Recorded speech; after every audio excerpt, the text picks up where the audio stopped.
Yeah. What up, though? OG Kenny, O_G_Kenny, at Retired from the Streets TV, and welcome back to the channel. Like I've always tried to get people to do, subscribe to the channel. No, but I appreciate y'all. This is Wednesday, right? And since it's Wednesday, I'm gonna jump right into what I got to talk about today, and it's part of my motivation for even starting this channel. So, like I've told my very first episode, I explained to y'all, or the title of the actual video was that I'm in love with a woman doing life. A lot of people felt the way about that because they felt like I was clickbaiting, and I'm like, no. When I say I'm in love with a person, I'm in love with some of my bros. You understand what I'm saying? Pause. But like I'm in love with my family. I'm in love with people that I've had a relationship and a connection with that's real, that's honest, that come from a real mental connection, a real spiritual connection. So when me and Barbara Davis met, it was through happenstance. Like I say, I was looking up one of the homies, one of the Moorish American, one of the Moabites, Davis Bay, looking up Davis Bay, going through the Davises alphabetically because I did not know that brother's first name. I just knew his last name and his hyphenated association with the Moorish Science Temple of America. So that was it. That's all I had to go on. So as I'm going through them, get to Barbara's.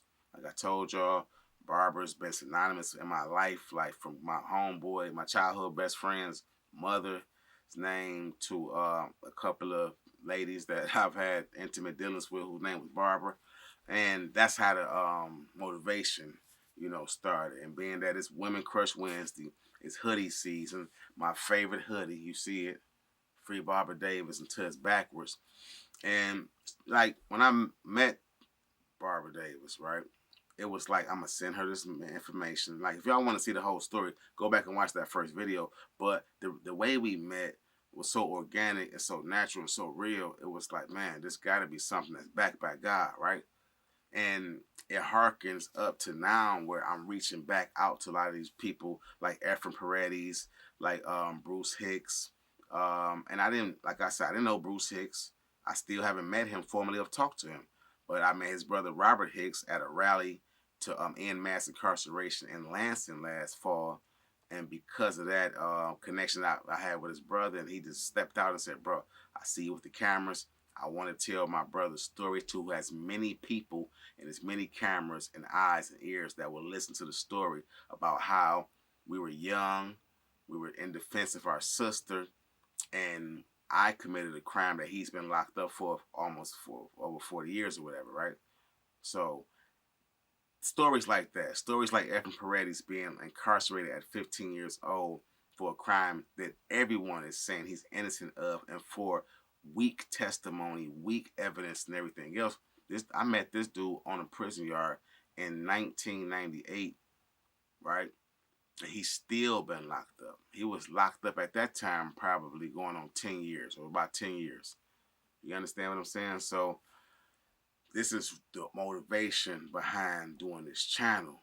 People like Barbara Davis. When I started, I said I gotta have a voice, a platform that's bigger than me and my voice, just around here and just being able to call people, right? Being in my community and being able to reach out. I said I need a voice that's bigger than me to be able to tell this lady's story, to get it out to the world, because she deserves a second look. She deserves a second chance at society. Beautiful spirit, beautiful soul. When she calls me, I always get a calm. You understand what I'm saying? That's powerful. When somebody who's incarcerated and in the midst of the storm, no matter if they put themselves there or not, no matter if they're culpable of a crime or not, when you have people who genuinely are good natured and they really are regretful and remorseful for the things that they had part in, that done people wrong or victimized somebody else, I think those people sincerely need a second look, a second chance, and they need an eye on them. So I think that the Second Chance Act and everything else they got with law reform, prison reform, these draconian sentencing guidelines, and the way they blanket every crime as far as sentencing. If you're an armed robber, you'll fall in this guideline. And that's it.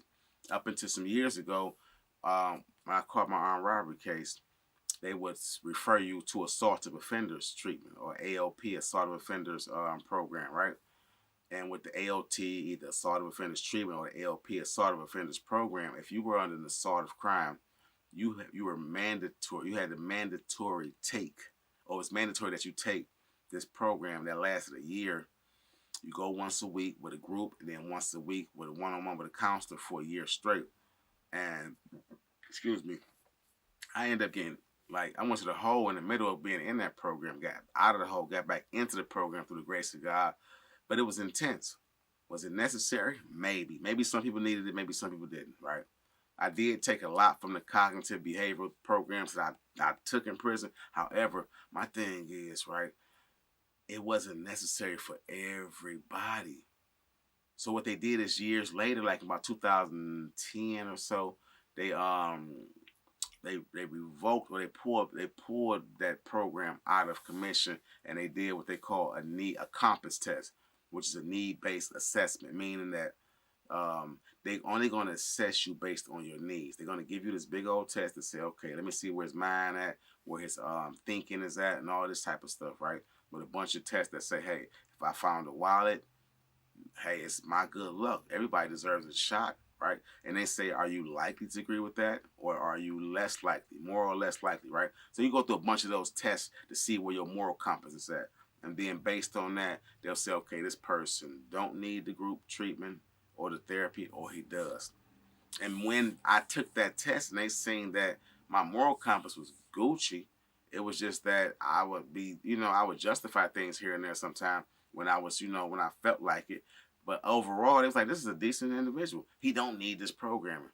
So why y'all holding him up and having him? That's a whole other story right there. But my whole point, without rambling, is that they blanket statement, or they blanket treat, rather, or sentence everybody that falls under this a crime law the same way.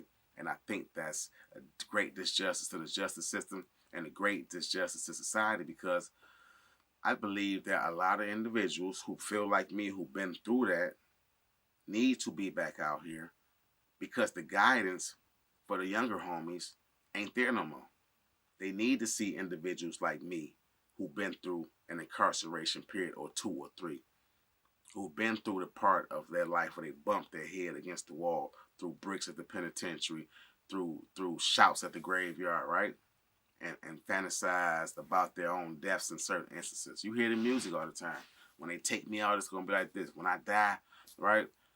So when you come from that to a point of being retired from the streets, being resurrected, being rehabilitated, being corrected, young dudes need to see it. Young dudes need to hear it.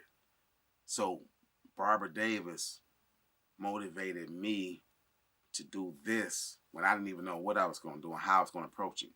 I just knew I needed to do it. I needed to start it because her voice needed to be heard through me. So on Women Crush Wednesday, I want to shout out my friend Barbara Davis. I love you. She don't know I'm doing this.